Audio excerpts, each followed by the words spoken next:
Happy Taco Tuesday. Hopefully everyone is doing great and wonderful. Alright, so today's video is going to be relatively short here, for real. I say that every time.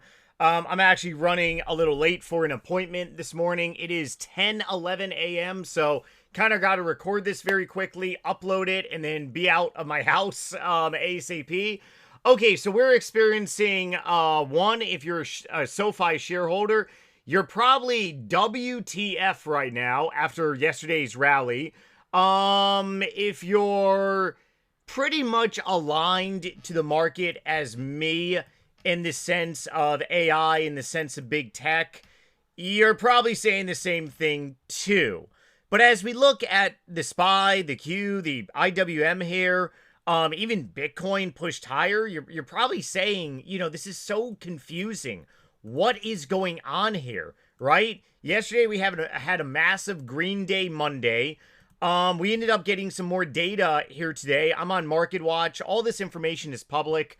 We're going to be getting a lot of data over the next couple weeks here, which is going to impact rate cut decision. But this morning we basically got PMI, which honestly it could impact the market. In my own personal opinion, the market is eyeing the unemployment rate because that's going to be very big. Anything really to do with like the labor market intensively. But PMI data pretty much came out. PMI key economical data. PMI data, I mean, it came out below the medium forecast here. Also, Fed Governor Stephen Moran TV appearance this morning. I didn't catch it live, but if you just go ahead and type it in onto Google, Google AI is so damn smart. It literally just pulls everything. January 6th today, TV appearance on Fox Business, talking about is too restrictive. Needs significant interest rate cuts.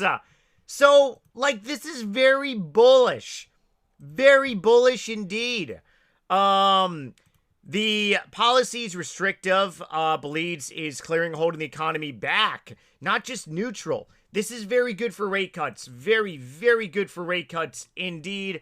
Inflation near target, aggressive rate cuts needed. Housing markets focus. Yeah, the housing market is definitely locked up. And will be probably locked up for the next, like, maybe couple years, honestly. Because even if we do get interest rate cuts, they take, like, 12 to 18 months to really see, like, an impact. Obviously, we get an interest rate cut, the stock market moves instantaneously because the stock market prices stuff in for the future. The housing market, it takes a while for stuff to actually, like, work itself out here. I have my window open, so if you hear noise in the background, I apologize, but I'm dealing with some really bad allergies right now. I actually got my voice back from this weekend. I was outside, at a bonfire, and, it just murdered my voice. So, okay.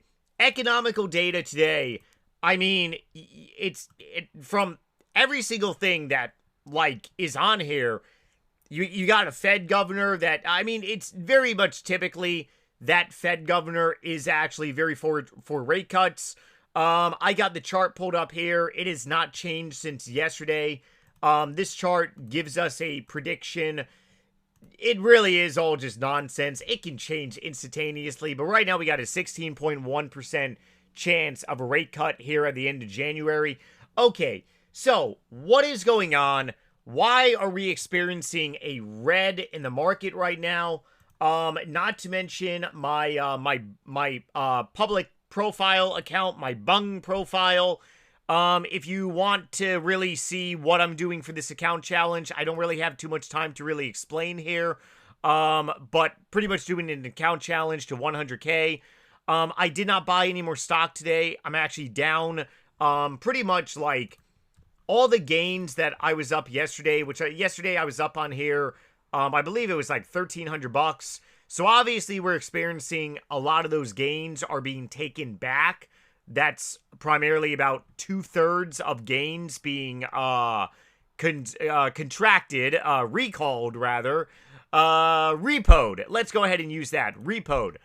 So SoFi is obviously getting hit here today. We got quite a few stocks. Let's see. AMD, a little bit of a pullback. Palantir, a little bit of green, but obviously Palantir position here on this profile is nothing insanely massive like obviously my SoFi AMD positions. And this profile is very much very SoFi heavy. So I mean, if SoFi is pulling back, going up, this profile is going to experience a massive growth and massive decline. That's just the way it is. Does that bother me? It really does not bother me at all. It's the way that I'm personally aligned. You can say that I'm fully risk on, but I will argue against it because my averages right now are very much on buy the dip opportunities, and these companies are growing. So sure, my profile here could very be a risk on profile. Robinhood is down 1%. Meta is not really down by anything. Adobe is just really flat. Honest really doesn't count. And then PayPal really doesn't count too. But the overall mover right now is primarily SoFi. SoFi is the reason that this account is experiencing a pullback. And if you're a SoFi shareholder, what the hell is going on? You're probably asking yourself, right? Well, let's go ahead and dive into it a little more. So Bitcoin here is experiencing pretty much a nice technical rally, in my opinion. It's really driven by technical analysis. I am a technical trader. We are clearly above the 50-day moving average. We are smack dab in the middle. So it's really pretty much a coin toss if we're going to trend higher and test a 100 moving day average. Maybe we just do a solid V-shaped recovery here, or we very well could pull back to 89, 90K, maybe touch the 50-day moving average, and then boom, maybe go back up and rally more. That's one possibility. Let's look at SPY here. SPY is near all-time highs. Unbelievable, right? The Qs near all-time highs. Like, I was buying stock like crazy 2 months ago down here. Also bought some stock around this area too. So you got the major indexes, even the IWM, everything is near all-time highs. But as for SoFi, what we're seeing, what is going on here? So you look at really everything and you ask yourself, okay, the indexes are primarily up right now, and you got the entire broader market just pretty much like near all-time highs. What is SoFi doing? Why is SoFi experiencing this massive push up, this massive push down? It's back and forth. SoFi is like drama city right now. This video is primarily going to be SoFi basis. If you are new here, welcome. I primarily talk about SoFi like probably 40-50% of the time because SoFi is my biggest, and it's my biggest position on my private profile and also my public profile here, which I just showed you. I have a lot of skin in the game. I believe that if you're going to be talking about a stock, you should have skin in the game, and you should also be transparent. There's a lot of people out there that they don't even own a stock and they talk about it good or bad. My vision for SoFi, unless something changes, I believe SoFi being a 10-year long stock. Now that doesn't mean that I'm gonna not take profits for 10 years. That's utterly ridiculous. Obviously anything can happen in my life where I need to maybe sell some shares here. But right now my game plan is aligned with the management team. The management team is executing. Anthony Noto has stated the T word. SoFi is still a hated company. It still is. People hate this friggin' company. People are hating the gains that SoFi have made. If you're a long-term shareholder of SoFi, on my private account, my SoFi average is $7.41. Over 1,600 shares. Massive position, massive gains. But if you are holding SoFi, this stock is hated. This stock was hated during the lows of all the way through the sevens of 24 when I was buying it, when nobody wanted it.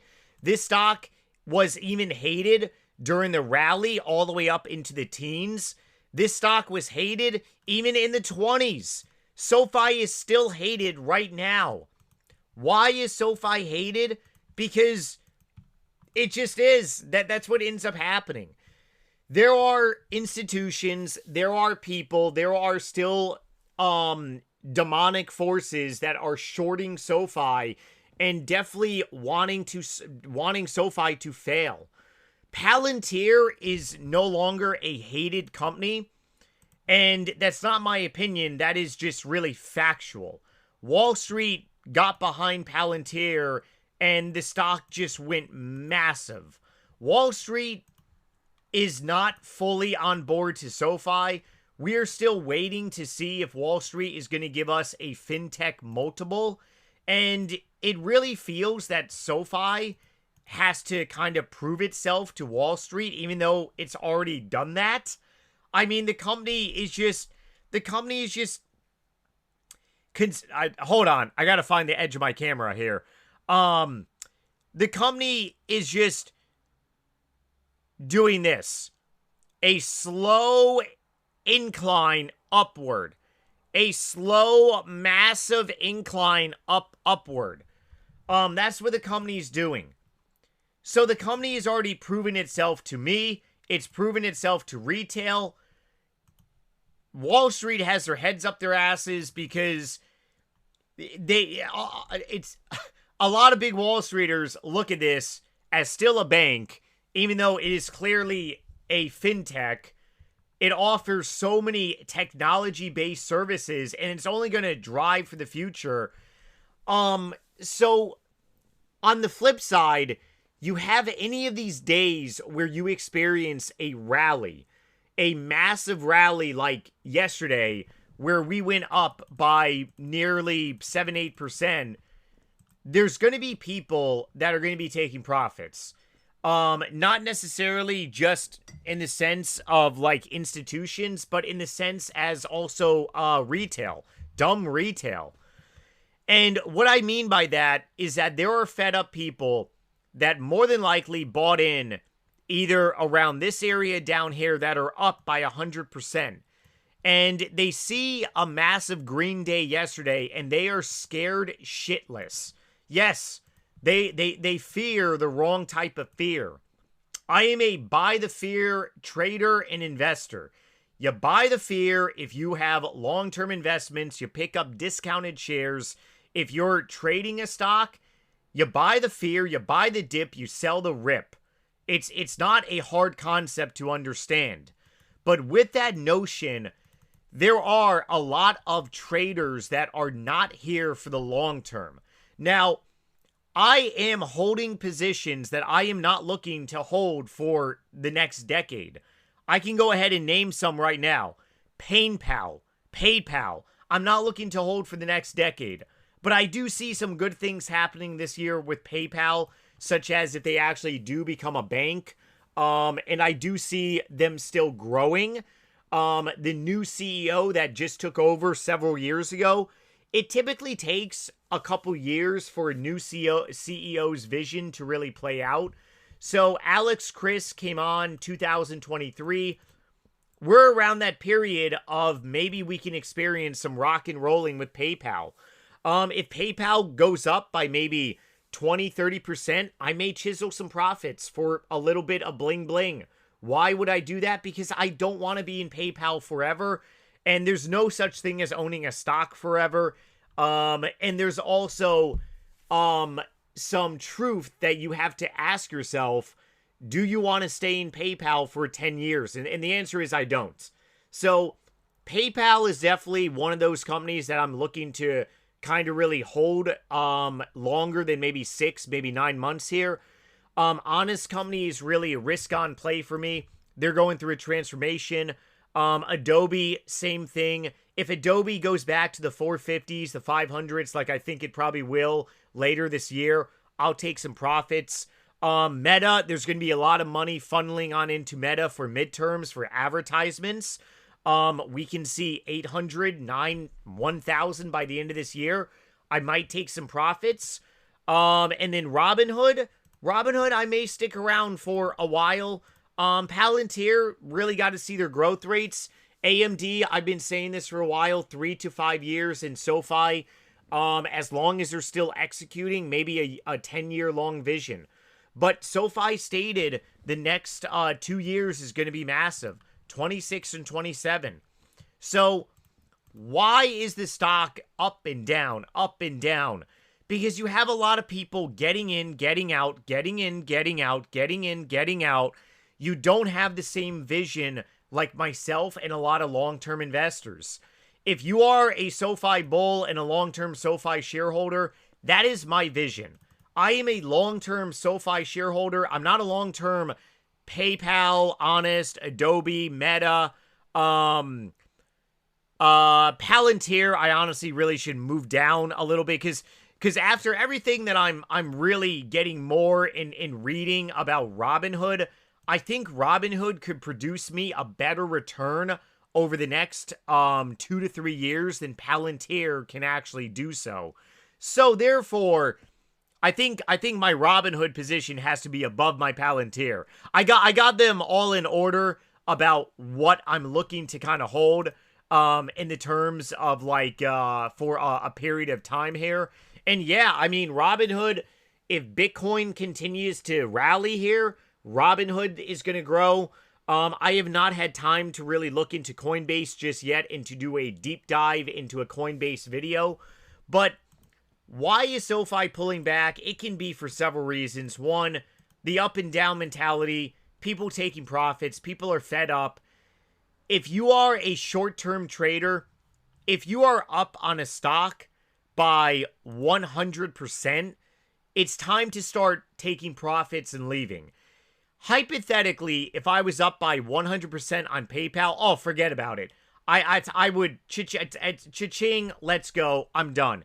Honest company. If I'm up by 100% on Honest, goodbye. If I'm up 100% on Adobe, goodbye.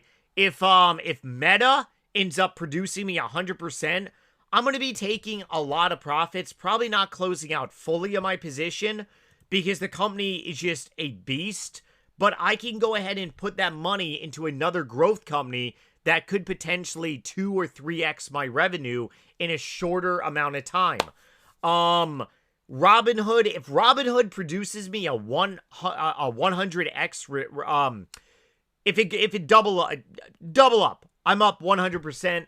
I'm more than likely going to hold on that because that means that Bitcoin is probably going to the moon essentially.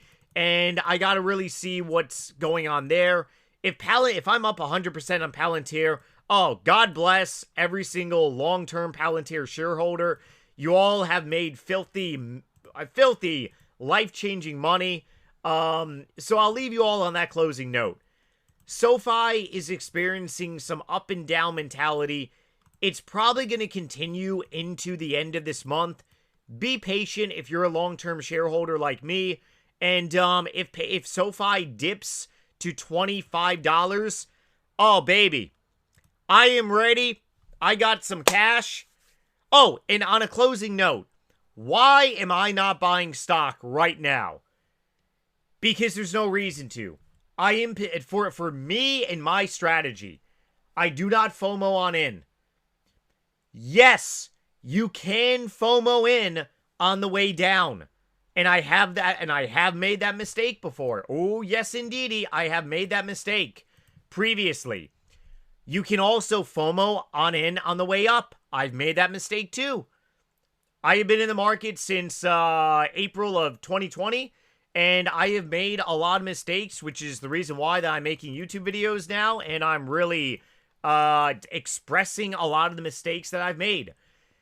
FOMOing on into the market does not mean that you are FOMOing just to the upside.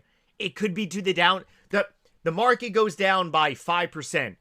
You spend all your money and you buy that dip. Well, guess what? The market goes down another 5%. Oopsie doopsie. You got no cash left to buy the dip. The market goes down another 5%. Shit, man. You nibble on in, you nibble on out. You nibble on into positions that are going down. You buy all the way down, and then you also buy on the way up. You nibble on in. Warren Buffett, that guy never went all in on one position. They nibble on in and they nibble on out. Now for them, they do it over a longer period. I'm not looking to do that longer amount of period here, okay? I'm not running a multi-billion dollar. I'm not a super wealthy dude. 37 years old. I know that there's people that are watching me, obviously, with a lot more money than me. And I also know there's people watching me with a lot less. But guess what? This strategy that I have, it is applicable for any type of value out there. Any type of value at all. You be patient and you just take a step back. The market goes down. You nibble on it a little bit. The market goes up. Hey, if your strategy is to hold for a long-term position, you just sit back. If you are trading a position, and if it goes up substantially, and that's your game plan to take a little bit of profits, take a little bit of profit. It doesn't necessarily mean, you got to go ahead and exit fully. I definitely rambled on here a little more on watching the clock, but otherwise, yeah. I mean, if this red on SoFi continues, and we go all the way down to 24, 25 bucks, that's just silly. That is stupid. That's just silly. Long-term shareholders of SoFi, once again, ignore the bullshit, ignore the noise. I'll see you all tomorrow with a longer, more in-depth video. Take it easy, everyone, and later.